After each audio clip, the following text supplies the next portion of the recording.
y enfocado principalmente en eucariotas.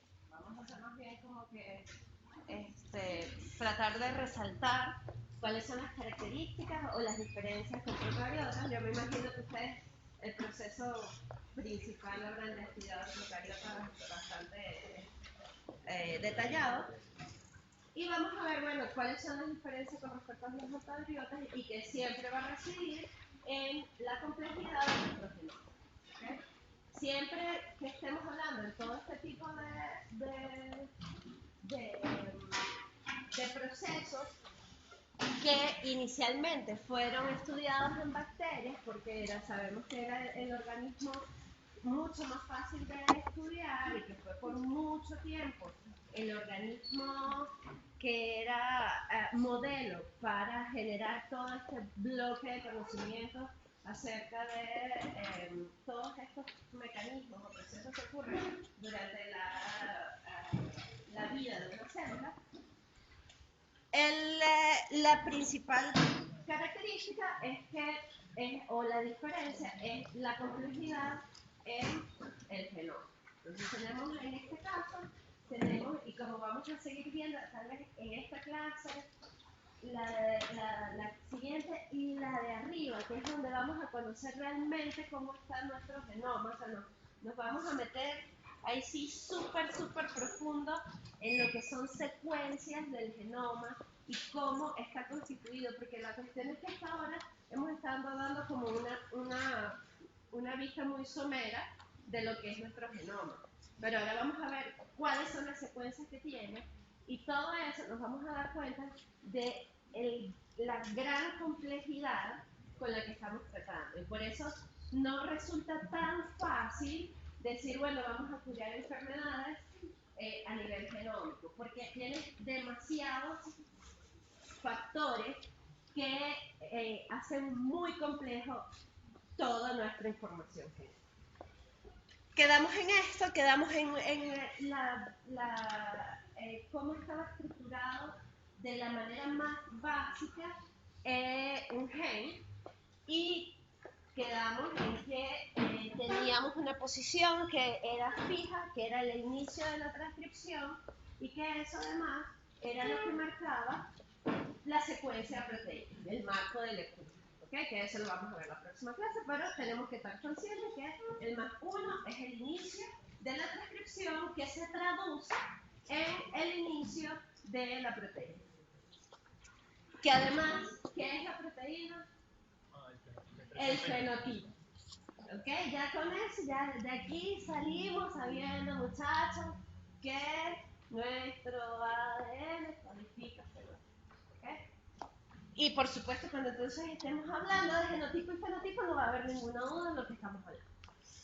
Entonces, tenemos la secuencia codificante, que es lo que se va a traducir primeramente en proteínas, si estamos hablando de un ARN mensajero, o simplemente otros tipos de ARN, si estamos hablando de otro tipo de ARN, con la redundancia. Y eso va a estar aguas abajo es lo que se conoce como aguas abajo del inicio de transcripción, y aguas arriba tenemos secuencias reguladoras. Estas secuencias reguladoras van a ser una básica, que es la secuencia promotora, y tenemos otro tipo de secuencias, como son los enhancers, los activadores, que unen proteínas y que aumentan la velocidad de transcripción.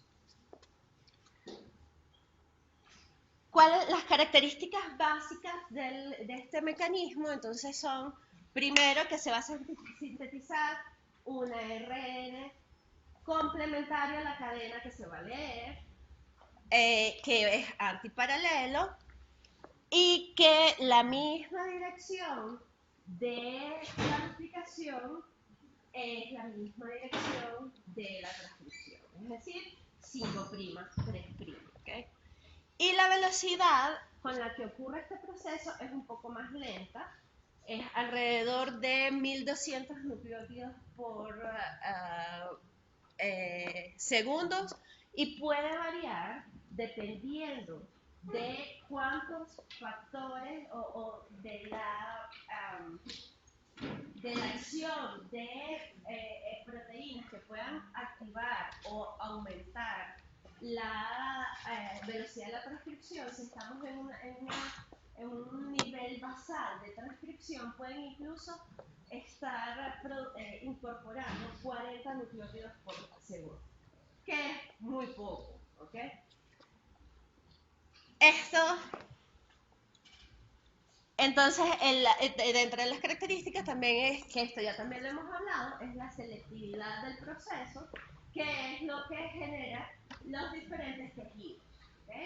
El hecho de que yo tenga un corazón, un pulmón, un riñón, simplemente reside en el hecho de que yo puedo controlar y puedo decidir qué genes se están transcribiendo y se están a la vez traduciendo, o sea, se están convirtiendo en fenotipos para en un momento dado, a través de unas señales dadas, y eso produce, por supuesto, las diferencias entre tejidos, entre individuos. Dependiendo, obviamente, de qué cadena es la que se va a transcribir, la dirección de transcripción va a ser diferente. ¿Okay? Simplemente porque siempre va a ocurrir en dirección 5' 3'. La elongación siempre, al igual que la ADN polimerasa, va a necesitar un extremo 3'OH al que se le incorpore el núcleo. Y a m' siempre me encanta ponerlo porque también otra de las cosas que tenemos que salir de aquí sabiendo es que 5' 3', ¿okay? Todo proceso va a ocurrir en dirección 5' 3'. Entonces, bueno, ese es el sentido de la vida. Ok, lo básico, ¿ok?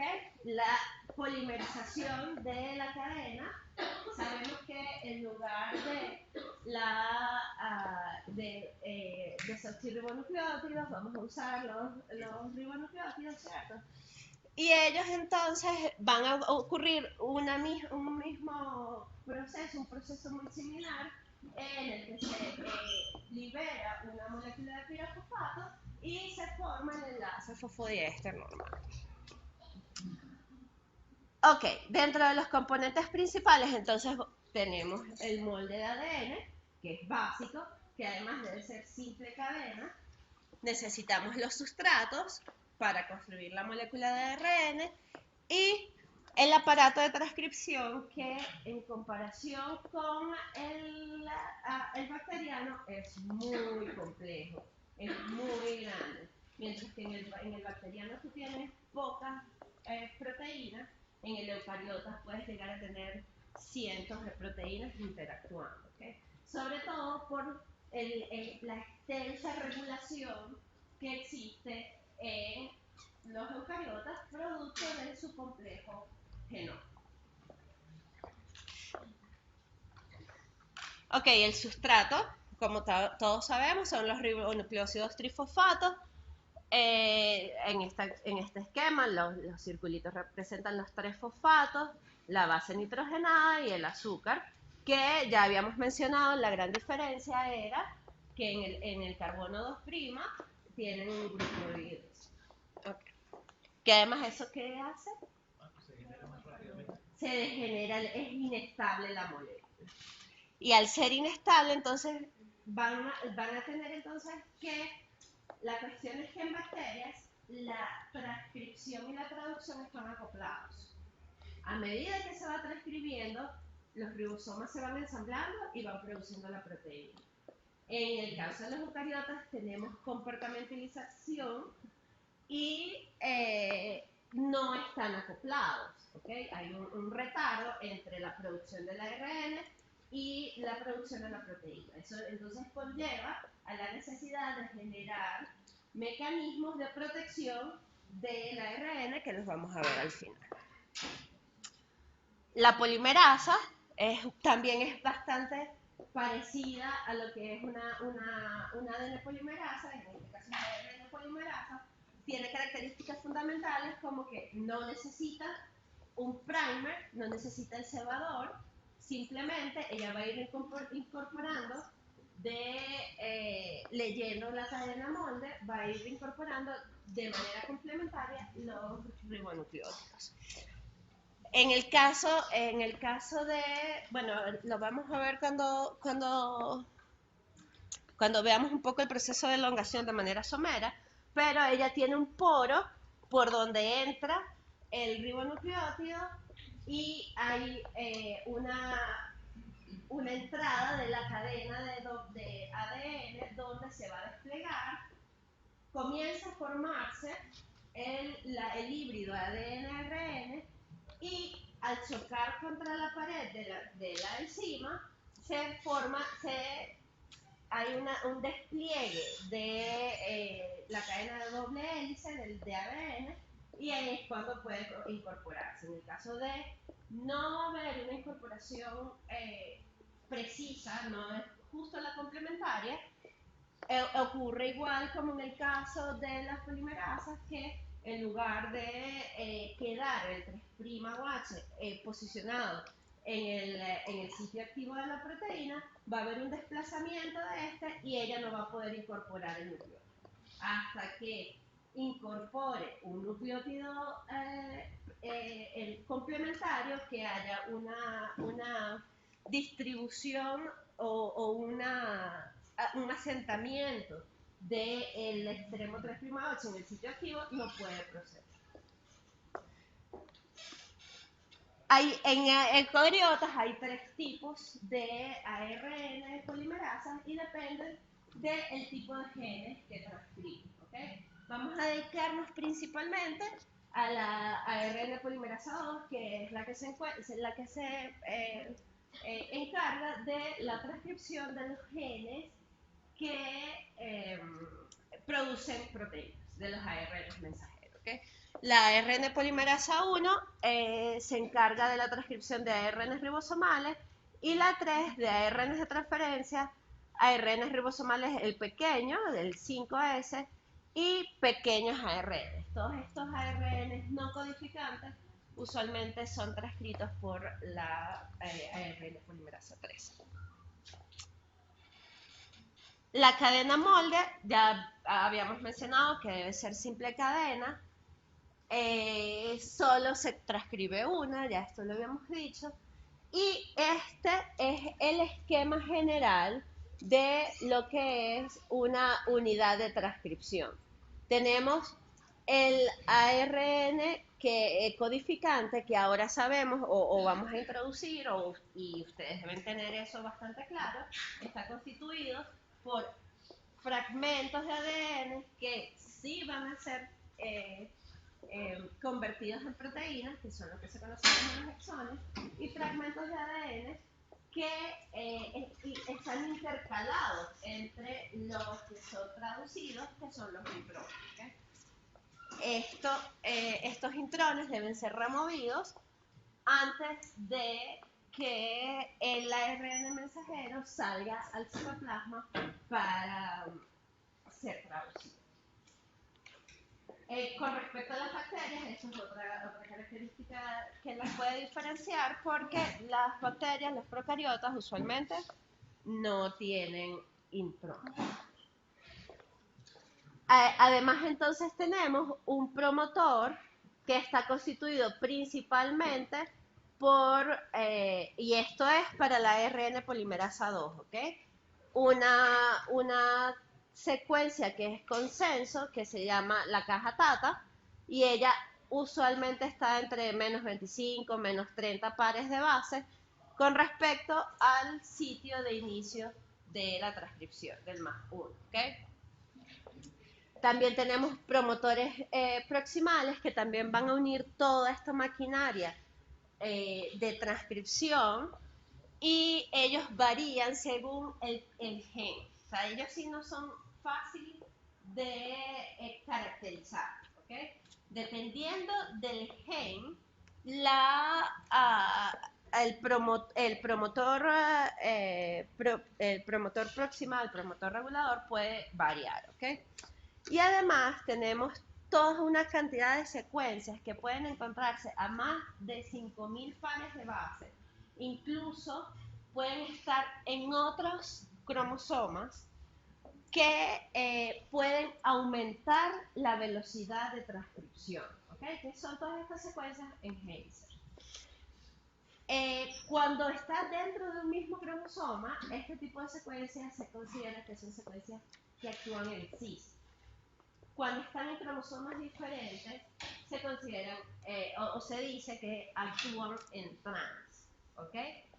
Entonces, ¿y cómo se hace esto? Bueno, ya ahorita se sabe que no es, los cromosomas primero no están muy distribuidos dentro del núcleo muy al azar. Y usualmente se crean lo que se conoce como territorios nucleares y están agrupados fragmentos, o sea, cromosomas, partes de los cromosomas, porque recordamos cómo están los cromosomas en este momento, si estamos transcribiendo. Están distendidos, o sea, nos quitamos de la mente estos cromosomas metafásicos que están además duplicados unidos por el centrómero, no es el caso, ¿cierto? Están compactados, tienen sus nucleosomas, pero están mucho más distendidos. Y eso hace que puedan agruparse. Y usualmente ocurre que no importa que estén codificados en cromosomas diferentes, van a estar siempre muy relacionados, muy juntos, aquellas proteínas que están involucradas en un mismo proceso, ¿ok? A pesar de que estén en cromosomas diferentes. Eso puede hacer que la regulación también pueda darse a través de cromosomas diferentes, porque tengo una proximidad física entre cromosomas, ¿ok? Dada, no se sabe muy bien porque es realmente complejo. Lo que estamos diciendo es algo, y entonces, o sea, ¿cómo te creo esto? ¿Cierto? ¿Quién lo está dirigiendo? No se sabe. ¿Por qué ocurre? No se sabe, es algo bastante complejo. Pero ocurre que se agrupan y en cierta forma tiene algo de sentido. O sea, no sabemos cómo ocurre, pero sí sabemos y podemos tenerlo claro por qué está ocurriendo eso.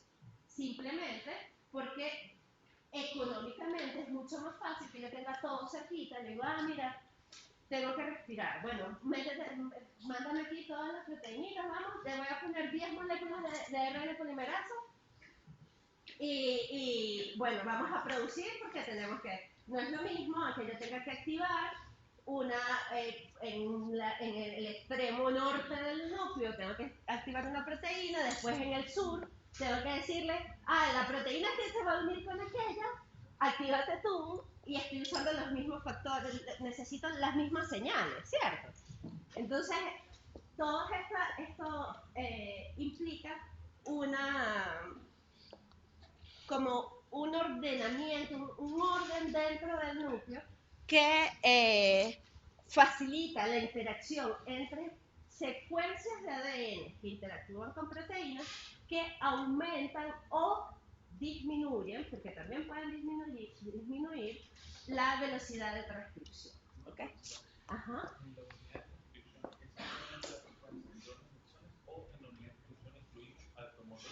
Sí, se incluye todo. La unidad, o sea, sobre todo, no los enhancers, pero los promotores sí. El promotor sí, porque acuérdate que, y eso lo dijimos la clase pasada, el promotor es fundamental porque en él se va a ensamblar la maquinaria de transcripción y va a determinar el inicio de la transcripción. Y acuérdense que si con solamente mover un solo puesto, el inicio de transcripción, mi proteína es totalmente diferente, ya sea para un lado o para otro, ¿ok? Que puede traducirse en fenotipos bastante alterados, ¿ok? Ok. ¿Yo? ¿No? Ok. Bueno, las etapas de transcripción son esto, lo conocemos bastante bien, ¿cierto? Tenemos una iniciación en el que el aparato de transcripción se ensambla sobre el promotor, la elongación en el que comienza a transcribirse el gen y por supuesto necesitamos terminarlo y esto va a depender, la terminación depende de la ARN polimerasa que está funcionando. Ok, dentro de, como ya venimos diciendo, nuestro genoma es súper complejo. A diferencia de las bacterias, nosotros tenemos nuestro ADN empaquetado. El empaquetamiento ahora va a requerir un mecanismo que me permita que el ADN molde esté accesible a toda la maquinaria. ¿Okay? Para eso hay dos tipos o dos familias grandes de proteínas que se encargan de esto. La primera son las acetiltransferasas, que ellas ayudan a relajar el ADN, y las proteínas remodeladoras de cromatina, que desplazan los nucleosomas, que además realmente en este momento se forma, o durante la transcripción también se forma una burbuja, porque necesitamos simple cadena. Pero la burbuja de transcripción es pequeñita. Es una burbuja que no excede los 30, 40 nucleótidos, ¿ok? A comparación con las burbujas de replicación. Y a medida, ella va a ir, en este caso, habíamos dicho que el modelo más aceptado para el funcionamiento de la ADN polimerasa era como una máquina de coser, ¿cierto? Que era que tú tenías, la máquina de coser era la proteína, era la enzima, y la tela era el ADN, ¿cierto? En este caso no, en este caso la polimerasa sí va caminando a lo largo del ADN. Sí, es el tren sobre los dientes, ¿ok? Y eso implica que a medida que ella va caminando, se va desplazando, en el extremo 5', ¿okay? Donde ella va a la dirección a la que ella se está dirigiendo, va desenrollándose, pero justo a medida que, y obviamente se van desensamblando los nucleosomas, pero justo detrás se van ensamblando, ¿ok? O sea, no hay un retraso muy grande entre el desempaquetamiento y el empaquetamiento del ADN. Y ellas entonces, estas proteínas remodeladoras, liberan principalmente los promotores, ¿ok? Este es lo que hacen las acetilasas. Ellas usualmente lo que hacen es acetilan las colitas de las histonas, y al acetilarlas, entonces relajan los nucleosomas, ¿ok? Y ahora entonces tenemos esta secuencia que ya las hemos venido introduciendo, que son las secuencias, tanto las promotoras como las intensificadoras o los enhancers, ¿ok? Las promotoras, fíjense que siempre están próximas al gen. No sé, máximo 100 pares de bases, 200 pares de bases, ¿ok? Más allá no vas a encontrar nunca una secuencia promotora. Y a veces resulta difícil identificarlas igual. Ahora imagínense identificar secuencias de ADN que están a miles de pares de bases, que pueden estar en otros cromosomas. ¿Okay? Resulta bastante difícil, bastante complicado. Y de hecho, ahorita eso es lo que se está haciendo, y es a pura base, es puro poder de cómputo. ¿Okay? Y lo que se hace usualmente es que se solapa información genómica, ¿okay? Todas las variaciones en el genoma, y se solapa información con transcripción diferencial de genes. ¿Okay? Eso hace, al solapar todas esas dos informaciones, tú puedes tratar de identificar, y en algunos casos se ha logrado, identificar regiones que están controlando la expresión de genes. ¿Okay? Y eso ha permitido generar una gran cantidad de información sobre cómo un enhancer puede actuar sobre un fenotipo determinado. ¿Okay? Usualmente los intensificadores, los enhancers, están a miles de pares de bases del sitio de iniciación de la transcripción y, bueno, obviamente pueden ser localizados en cualquier sitio. Dentro de los promotores, entonces tenemos la caja TATA, secuencias iniciadoras e islas CGP. La iniciación, entonces, dentro de los promotores para la ARN polimerasa 2, entonces vamos a tener lo que es un promotor mínimo, que es donde se encuentra la caja TATA, que está inmediatamente aguas arriba del inicio de la transcripción y son secuencias bastante conservadas. Y los promotores regulativos, que están aguas arriba del promotor mínimo, las secuencias son muy variables, son las que dependen del tipo de gen que estamos estudiando. Tienen proteínas activadoras que afectan la velocidad de inicio y pueden contener incluso secuencias inhibitorias. Fíjense que en este caso entonces tenemos promotores, el promotor, en este caso, el promotor mínimo de la ARN polimerasa 2 está constituido por la caja TATA, como ya lo habíamos visto, el sitio de reconocimiento del factor de transcripción 2B, un elemento iniciador, y después del sitio de inicio de la transcripción, entonces tenemos otros elementos dentro del mismo promotor. Fíjense que el único que está altamente conservado es la caja TATA, y otros tienes nucleótidos que son bases que son totalmente conservadas, mientras que otras pueden, simplemente sabes que alrededor de esta adenina, por ejemplo, vas a tener una pirimidina, cual sea, y al lado vas a tener cualquier nucleótido, ¿ok? Puede ser cualquiera. Esto sí se reconoce fácilmente, ¿ok? Y dentro de los reguladores, fíjense que dependiendo, en este caso, este es el promotor regulador para este gen, este para este gen y este para este gen. Fíjense cómo varía para cada gen el promotor regulador. ¿Okay?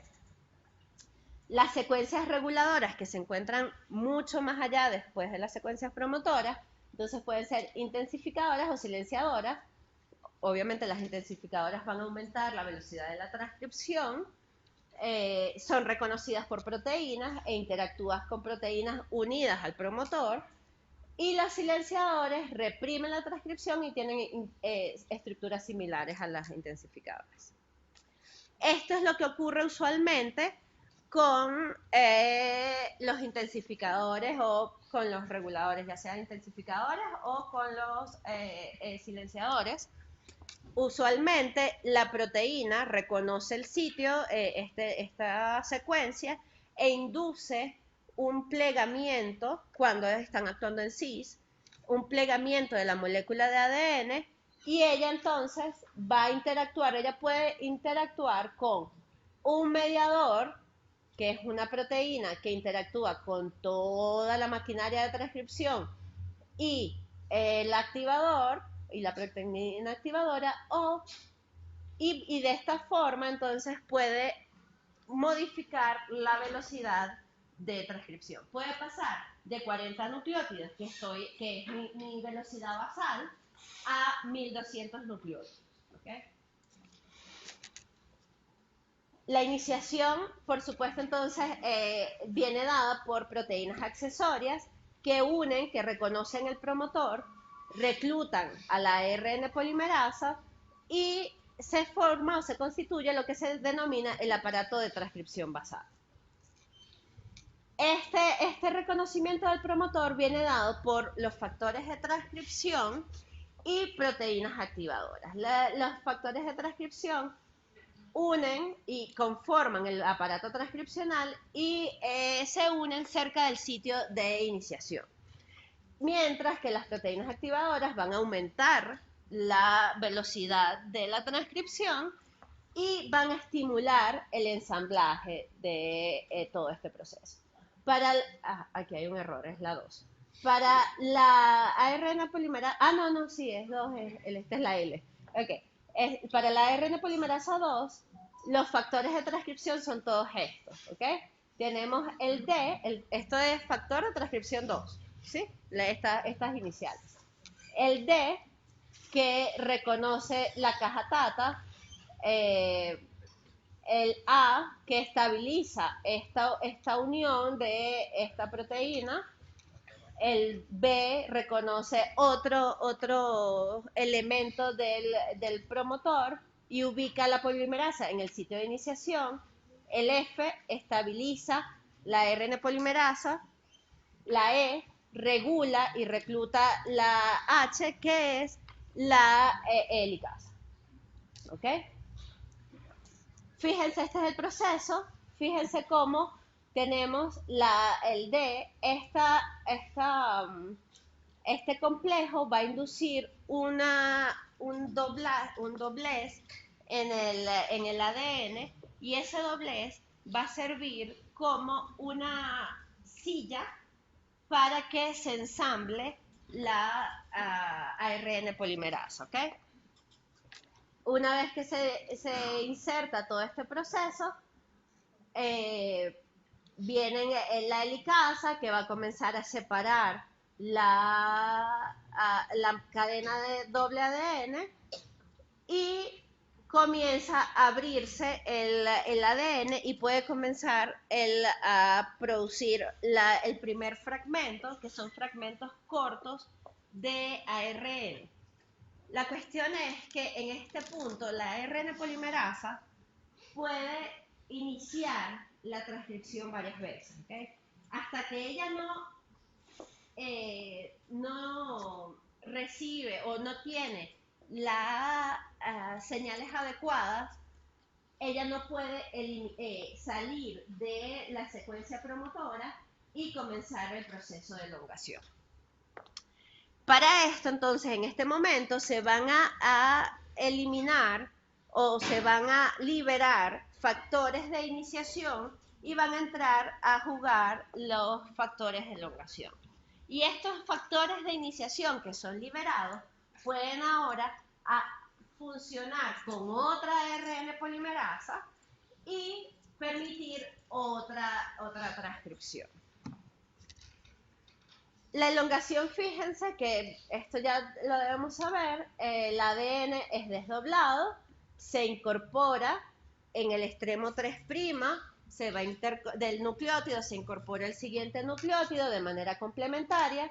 Cuando el ADN,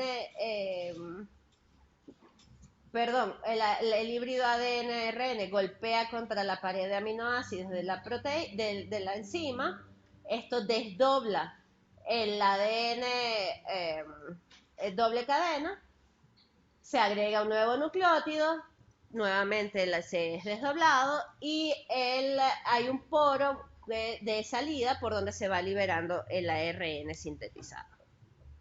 Dependiendo de las polimerasas, tenemos diferentes tipos de terminaciones. La terminación de la ARN polimerasa 1 viene dada estilo Rho, que es una de las terminaciones en bacterias. ¿Okay? Simplemente es una proteína que reconoce una secuencia clave y detiene la transcripción. La diferencia con Rho, que es en la bacteria, en ADN, en eucariotas, esta proteína une el ADN y no une el ARN.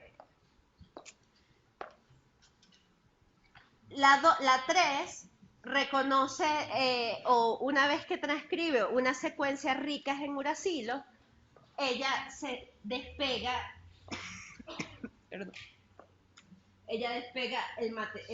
la maquinaria de transcripción. Este también es un mecanismo parecido que se encuentra en las bacterias, pero la diferencia es que en bacterias se producen unas estructuras secundarias que son las que hacen que se despegue la maquinaria de transcripción. En este caso no ocurre eso, no es necesario que se forme esta estructura, este pin, para que se separe la maquinaria. Simplemente, una vez que se ha transcrito toda esta secuencia rica en uracilo, la maquinaria se despega. Y por último, la 2, que es la de la que hemos estado viniendo hablando, ella transcribe cientos hasta miles de nucleótidos después que ha terminado la secuencia codificada. ¿Okay? Ella va a tener un complejo de corte, que ya vamos a ver un poquito cómo es eso, y que está asociado a la ARN polimerasa y reconoce una secuencia de consenso. Todo este complejo de corte introduce un corte, valga la redundancia, y luego comienza todo un proceso. La cuestión es que durante la terminación de la ARN polimerasa, ella incluso continúa un poco de nucleótidos adicionales, ¿ok? Y resulta que hay una proteína con capacidad exonucleasa que devora, que elimina este último fragmento que quedó unido a la ARN polimerasa. Ok, resulta que esto no es todo, ¿ok? En este momento lo que tenemos es un pre-ARN mensajero. Aquí obviamente nos hemos estado saltando pasos, que los vamos a aclarar ahorita, ¿ok? Vimos el proceso como tal, pero no hemos hablado de detalles con respecto a la maduración de la ARN. Porque, como sabemos, primero es una molécula que es súper inestable, ya dijimos, no es traducida al mismo tiempo que es transcrita. Entonces, esta molécula necesita una serie de cambios de manera que pueda asegurar la transcripción, la traducción. Estas modificaciones post-transcripcionales, bueno, ya lo dijimos.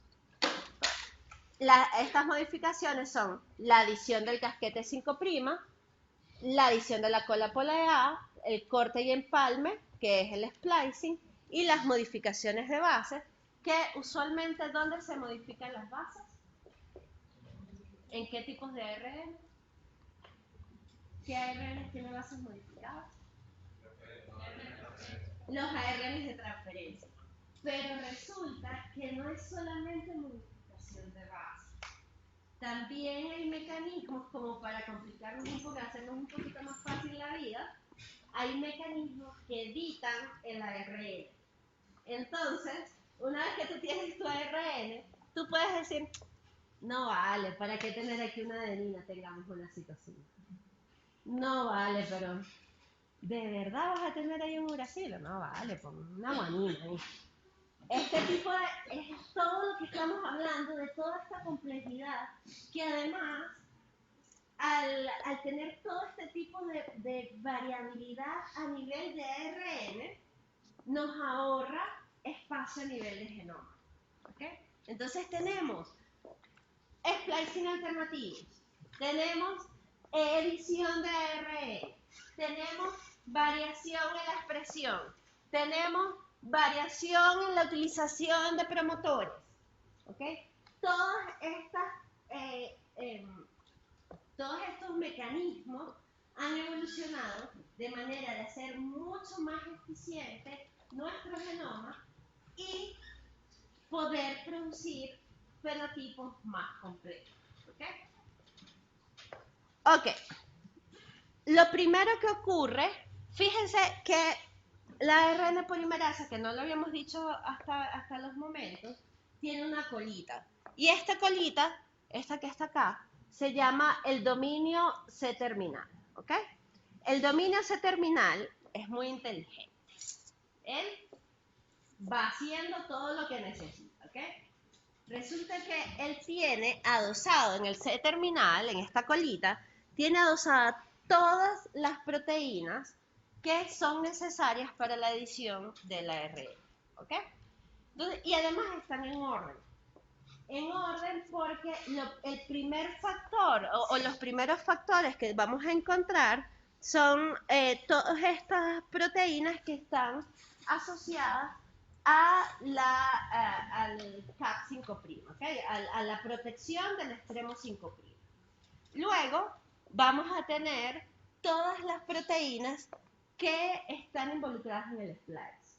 Pero el splicing no ocurre a medida que vamos transcribiendo, ¿okay? El splicing ocurre después. Pero resulta que el marcaje de los intrones sí ocurre a medida que se va transcribiendo el gen.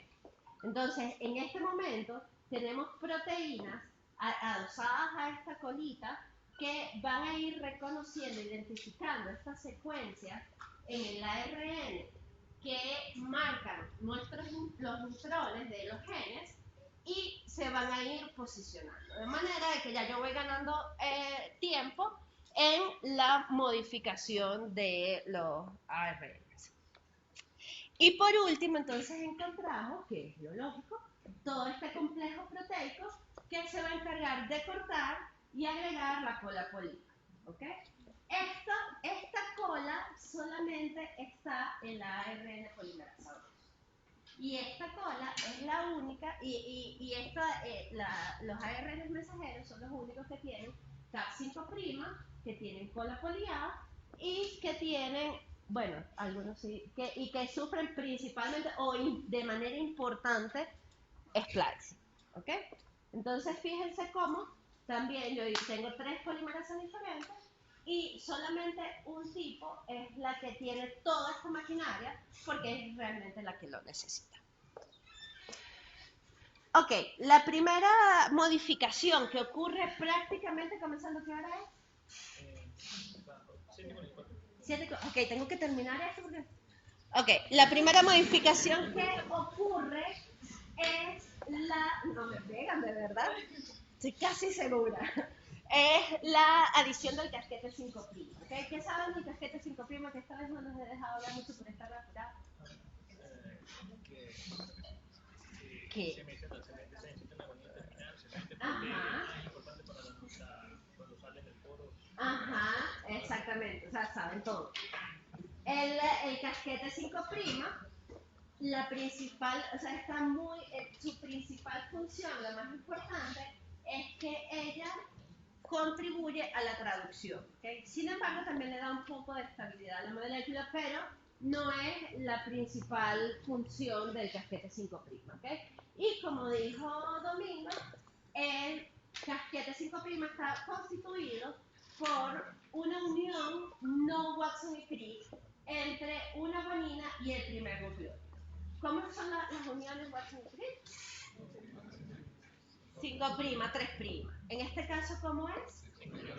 5', 5'. Okay, estamos enfrentando nucleótidos. Y adicional a eso, entonces hay metilaciones de la guanina que está funcionando como CAP y de los 2 primeros nucleótidos que están en la molécula de ARN. Ok. Este es el proceso.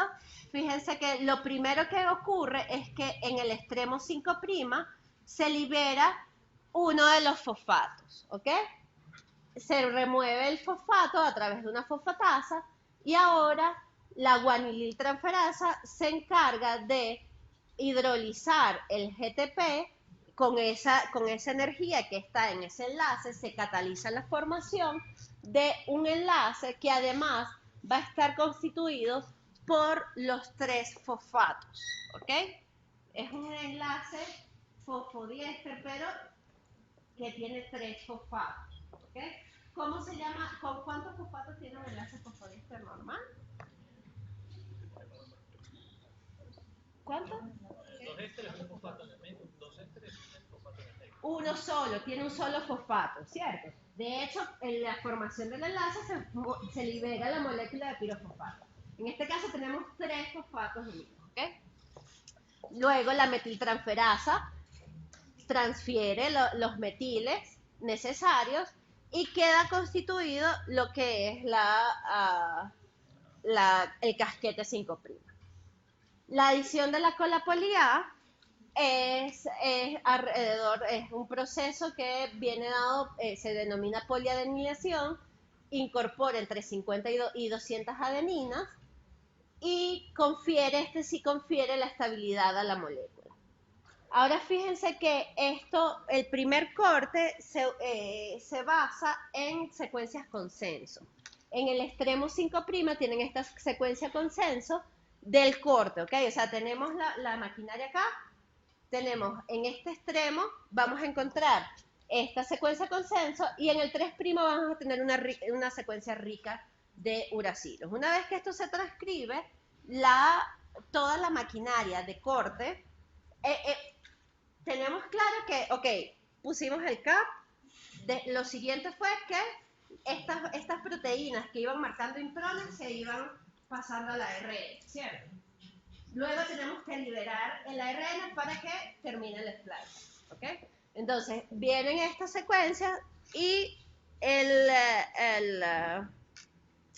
se forma este complejo proteico. Fíjense que tienen la CPSF, que es un factor de especificidad para el corte y poliadenilación.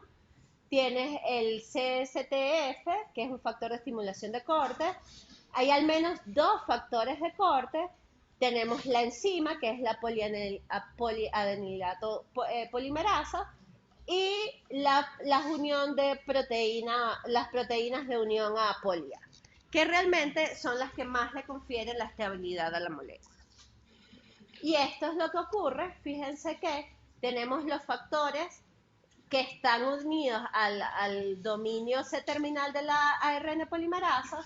Entonces el factor CPFS, que está aguas arriba, y el CSTF, abajo de las secuencias consenso, se unen a la ARN y cortan, introducen el corte.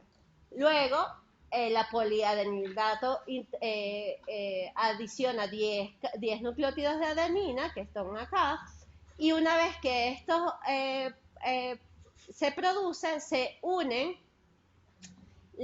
se comienzan a unir estas proteínas de unión a poli A, y eso incrementa la velocidad y se incorporan mucho más adeninas.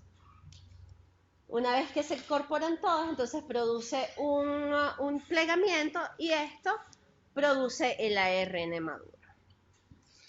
Ok, listo. ¿Ya? Ah, no, por último, ¿cuánto falta? ¿Me da chance? 7:49. Sí, en 10 minutos terminamos. Ok, el splice, ¿ok? La última modificación que ocurre es el splice, ¿ok?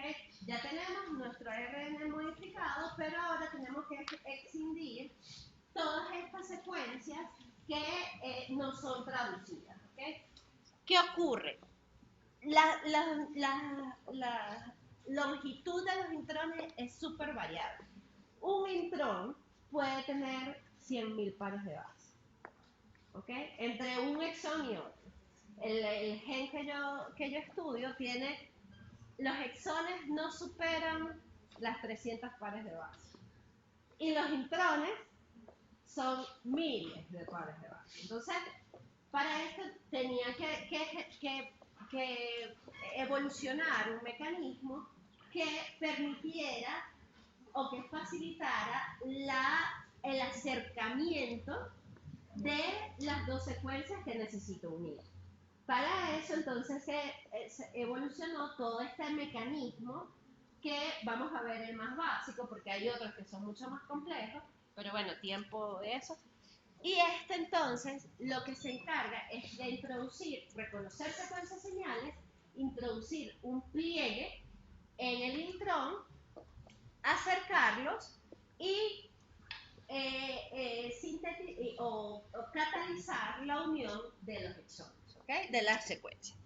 Esto, primero, las secuencias consenso, fíjense que son secuencias muy pequeñas y están muy cerca de los extremos. ¿Cómo se identifican? ¿Cómo las identifican? Es bastante complejo porque fíjense, son solamente 2 nucleótidos, tal vez a veces te dicen, no, mira, tú puedes tener ciertos nucleótidos aguas arriba, aguas abajo de pero se ha demostrado que son apenas 50 pares de base. Cuando uno va a tratar de identificar mutaciones, tú tienes que incluir alrededor de 50, 100 pares de base después del exón para incluir las secuencias que son conservadas del splice.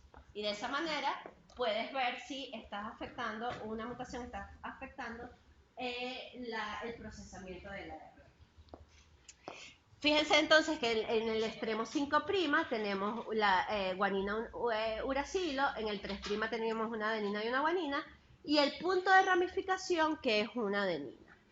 El espliciosoma o el empalmosoma, como lo quieran llamar, está constituido por ARNs pequeños nucleares que tienen una longitud de entre 107 y 200 nucleótidos y unas proteínas que interactúan con ellas, que son ribonucleoproteínas, y en conjunto forman lo que se llaman las proteínas pequeñas de este conjunto que se llama SNRNP. Y ellas son la U1, la U2, la U4, la U5 y la U6. Fíjense, estas son las secuencias consenso, son bastante pequeñas. Dentro del intrón, entonces tienes la rama el punto de ramificación, que además en este caso, este punto es bastante variable, sin embargo se encuentra bastante más cerca al extremo 3', que realmente, o sea, es el extremo 3' del primer intrón, ¿cierto? Pero está cerca del extremo 5' del segundo exón, ¿sí? Ok. Fíjense que el mecanismo es muy básico, o sea, vamos a ver el mecanismo básico, y es, en este caso, U1 reconoce el sitio 5', U2 el punto de ramificación, entre U2 y U6, todas estas ribonucleoproteínas mantienen la unión con el 5' y el punto de ramificación. U6 acerca el extremo 5' al punto de ramificación, y U5 y U3 anclan los exones y justaponen los dos exones. Esto es más o menos lo que ocurre. Fíjense que U1 se une al extremo 5' del intrón, luego viene U2 que se une a la punto de ramificación. Todo este complejo U4, U5, U6 se va a unir al espliciosoma y va a producir ahora esta loop que ocurre dentro del intrón y favorece la unión entre los dos exones, ¿ok? Y a través de una transesterificación se mantiene unido este punto de ramificación, y eso se da a través, ¿se acuerdan a través de qué moléculas se ocurre esta transesterificación? Que mantiene unido el extremo 5' con el punto de ramificación.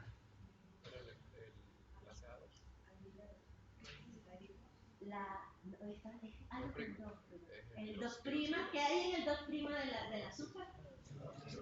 El OH de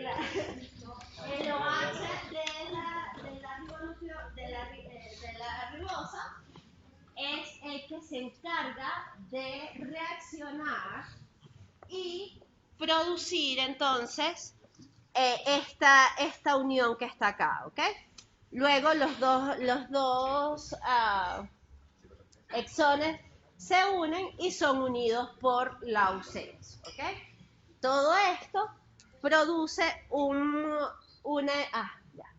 todo esto, entonces, todo este mecanismo, que lo vimos súper rápido, pero va a producir una molécula que ahora sí es completa y que además el splicing se ha demostrado ocurre en el mismo sitio donde es transcrito el gen, ¿ok? O sea, antes se pensaba que todo el núcleo era como bastante difundido, ¿ok? O sea, era como que bueno, puede estar ocurriendo en cualquier sitio. Ahora se ha demostrado que es bastante denso y eso hace que en el mismo sitio donde se está transcribiendo están todas las proteínas, que era lo que veníamos ya hablando, discutiendo sobre estos territorios que hay dentro del núcleo. Están todas estas proteínas del esclerosoma que van a terminar con el ARN maduro. ¿Okay? En este momento, ahora sí, puede viajar al citoplasma para ser traducido, que es la próxima clase. ¿Okay? Sí. Lo logré.